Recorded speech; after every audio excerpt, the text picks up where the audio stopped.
Stranger Things.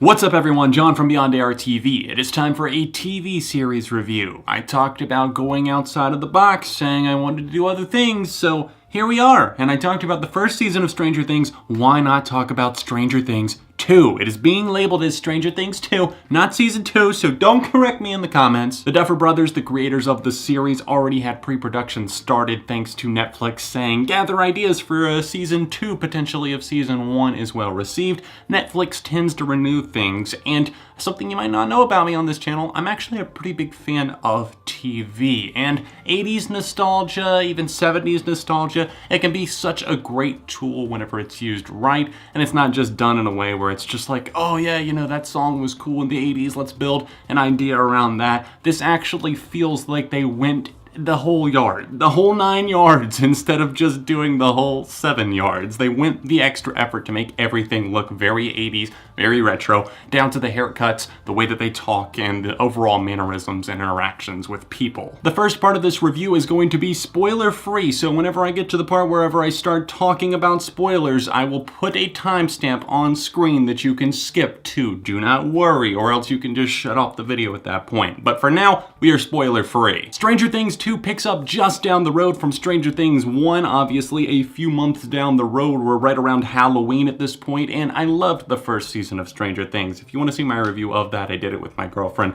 It'll be linked at the end of this video. We join the gang and a couple of new characters as well as they prepare to fight some unknown evil. And we are left at the end of Season 1, which if you haven't seen Season 1, this is a spoiler, but if you haven't watched Season 1 yet, then why are you watching this video? Will has that parasite inside of him and he's coughing up blood at the end of the first season, and we see that, yeah, this is probably gonna lead to something, and what do you know? It actually does. You saw on the posters and everything, this giant spider cloud looking thing in the sky. Yeah, that plays out in a big way here. What I loved about the first season was the sense of camaraderie around friends. Obviously, they were not just made out to be peachy keen, clean 80s kids. They actually do things like curse, they take risks, they obviously deny their parents' wishes, and pretty much do what they want to. But these are also very nerdy kids, ones that are considered geeks. They're in the AV club, they're obsessed with science and that sort of thing, but that always seems to play out to their advantage. And that's what I love about the second season again when it happens. And I do feel like it's missing in places just because the characters are kind of split up. Everything went bigger in Season 2, for better or for worse. In a lot of ways, it's great. I love the way that this actually looks. It plays out on screen beautifully before our eyes. It seems like there was an increased budget, and not that things looked bad at all the first time around, especially for just Netflix taking a gamble on a show created by the Duffer Brothers.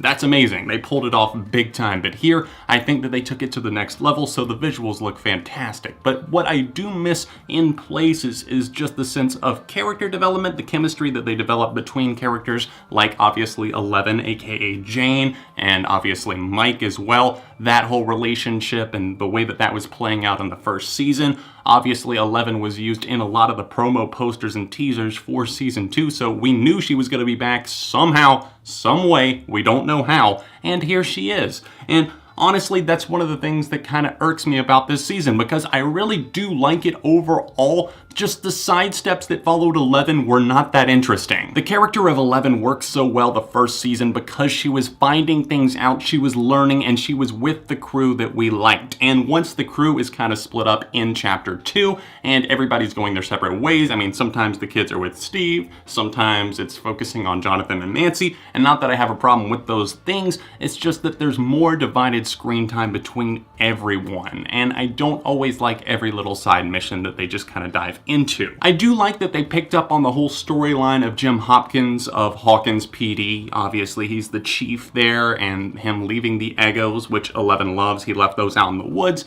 and now we find out that they are together. They are in a cabin hiding away, and that is obviously shown right off the bat, so don't worry about spoilers there. But I like the sense of the connection that you feel there, and obviously it plays into some different things, and as Eleven starts to learn more about her past, I just didn't find it all that entertaining or interesting, and I felt like some things were a bit of a reach just to try to get things to go bigger, and obviously to expand it possibly to more episodes. If I had to say anything about any of the episodes, I would say episode 7 is worth skipping. I really like that they started Stranger Things 2 off being right around Halloween, because that adds to that sense of eeriness and mystery that is already going on in that season. And we're also introduced to a couple of new characters, most notably the brother and sister combo, the more important of those being Mad Max. Max is the red-headed sister of her crazy stepbrother that is just an absolute douche. You're made to hate this guy right off the bat. He is what Steve was supposed to be in season 1. And can we just give Steve a trophy, please? Most improved player, best all around. Steve is one of my favorite characters, and I never thought I would say that after watching the first half of season 1, but kudos. The writing and transformation of that character is unbelievable. Max is great though. I love the introduction of that character. 11 is kind of out of the picture, except not really, and we kind of uncover more about that as it goes on. But Max is more than just a bookmark, a placeholder. She actually grabs hold and takes into her own, and she wants to fight her way into this group. She wants to find out what the secret of this town is, and I thought that it was going one way, but it went a totally different way. I didn't know if she had some connection to the whole lab thing that was going on, but as we uncover more, you will see the way that it plays out is actually quite nice, and she has some great development as a character as we learn about her backstory too. Character development wasn't a problem. Some of the situations that the characters were placed in were not really a problem. It just seemed like they were a bit drawn out, or maybe they didn't feel quite as compelling as the writers and directors wanted them to be. The sense of urgency didn't quite command you to care as much as you did the first time around, because yes, there's the element of I don't know what's gonna happen next, but at the same time, in the back of your head, you're thinking, I already watched season 1, so I kinda have a feeling where this might go, and a lot of times it does go in the direction you expected. Hey, there's nothing wrong with being a bit predictable. In fact, that's kind of serving your audience, not in a really dumb way by any means, but you're giving the audience what it wants, so I cannot complain there. I was entertained. There was not an episode other than episode 7 that just solely focused on 11 that I was kind of bored by. Other than that, I was fully enthralled while watching this, and I will get the spoilers in just a second, but as far as my overall enjoyment factor for season chapter 2 of Stranger Things went, I would have to say I'm gonna give it a strong 4 out of 5. Not quite as great as season 1, but I feel like they are going to continue to build on this world, and I have to give it more of a chance. I can't just look at it and say, oh, I want it back, I want it a little bit simpler, I want a smaller scale. Obviously, things tend to go bigger, and this is one of the ones that did it right most of the time, rather than just a little bit of the time. I liked seeing the development of Will, everything with the protagonist and the antagonist, and the whole I don't know what this monster could be thing. It actually played out in a better way than I was expecting, and as we see the town kind of falling apart without anybody really knowing about it other than the people that are in the loop, it's just kind of a crazy rabbit hole thing, and the search is very entertaining to watch. 3, 2, 1, okay, spoiler talk. There were a lot of scenes that I really enjoyed with the love triangle between some of the kids. Obviously, you've got Dustin and Lucas both drawn to the new girl, Max. She's into video games, she's really nerdy like they are, and she just wants to be accepted, and they are very accepting. They got those arms wide open ready for her, and I thought that that was really funny the way that they played it out. It wasn't like a dramatic love triangle that was causing strife in the friendship, but it was enjoyable enough to watch them play off of each other, and then eventually seeing Lucas getting the girl, and the way that the snowball played out in general,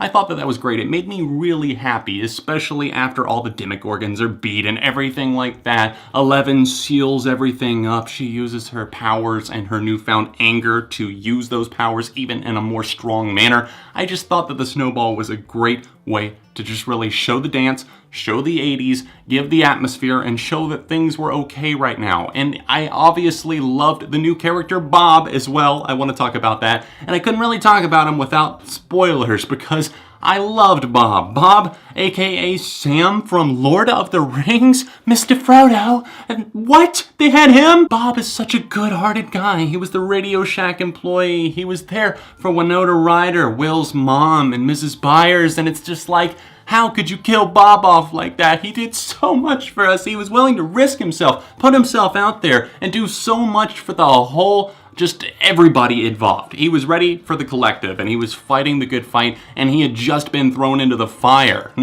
Not literally. There was a lot of fire in this season. But for real, I liked Bob. In fact, I would say I loved the character of Bob. Usually whenever people are throwing in a bunch of new characters, I don't like a lot of them, but honestly, this year, even the antagonist, the absolute douchebag brother, I really liked everybody and found them necessary to the plot of the story. And obviously the confrontations between him and Steve, that was badass. I love the way that all the underground tunnels looked, and I still am just a sucker for that whole upside down look. Just the way that it plays out in general, everything looks like it's kind of snowing around you, maybe like a Silent Hill type effect, and it looks gorgeous, just to me especially. I'm kind of drawn to that whenever everybody's like walking through the tunnels at the end trying to put an end to everything. I'm just concentrated on that part of the time because I'm just like, wow, it looks great down there. The visuals are so good. There's a lot of chemistry between the cast. There are a lot of laugh out loud moments. I love the development between Jonathan and Nancy, who are dating in real life and they hook up in the show. Poor Steve. He's improving himself. He acts like a douche a few times, but overall, he's improving himself. And then Nancy's just like,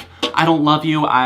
Jonathan, and that whole conspiracy theorist guy, that whole thing just goes down and he's like, you two are gonna get together. And then they end up hooking up. And I'm like, well, I saw that coming. I thought it was gonna happen in season 1, but I'm okay with it happening now. Just as long as Steve finds somebody that's nice for him. Unfortunately, it's not gonna be Barb because, as we all know, there's no justice for Barb. The timing, the pacing, the delivery, everything was great. There was one scene between two characters that I'm not going to spoil, but just if you didn't catch it the first time around, I just thought it was really funny. It's like the end of a scene, and then there's two characters that just do something that like normal people would do, where you interact awkwardly with each other, and like somebody makes a move, and then the other person's just kind of like facial expression like, what? So if you know what I'm talking about, trust me, you know that was a great little addition in there and a great little nod to such a big overall arc in the season. It's the little things to appreciate. Everything looks so happy at the end, and I was so happy for everyone, but I was waiting for it. I was waiting for it because it looks like Mrs. Byers and then Hopper are doing their thing. They're getting together. Everybody's dancing at the snowball and things are great. But then that camera starts to tilt and I knew instantly, I was like, we're headed to the upside down, but what's going to be the cause of that? And it looks like as it tilts and we see Hawkins Middle School like all like upside downy, it looks like that shadow monster is having a vengeance and it is like right under them. So it's just like, okay, we've suppressed it for now, but what are we gonna do next time around whenever this thing starts to fight back even harder? The whole world could be at risk. So I'm excited to see what they do for Stranger Things 3. All right, guys, that wraps up my thoughts on Stranger Things 2. Welcome back to everybody who skipped through the spoilers. Don't blame you, don't spoil it for yourself if you haven't watched it yet, but it is a good solid 9 hours of entertainment. Go watch it. Let me know what you think in the comment section down below if you have seen it. Did you like the first season or the second season better? I'm very curious to see what fans are thinking. Anyways, drop a like on this review. Let me know if you would like to see me talk about other TV shows in the future, and if you have any recommendations for things for me to watch on a Hulu or Netflix or anything like that and you want to see me review. I like TV more than I do movies, but I'm open to anything. Anyways, stay tuned for more videos very soon. I have a Patreon exclusive podcast now. If you would like to get the first episode, it's the top link down below. You can get 2 episodes a month for just $5 a month. You can go directly to my Patreon by tapping that annotation in the corner of the screen there. You can see Stranger Things Season 1 review right over here, or another recent video right over here. All of my socials are linked in the description, and I'll see you very soon right here on Beyond ARTV.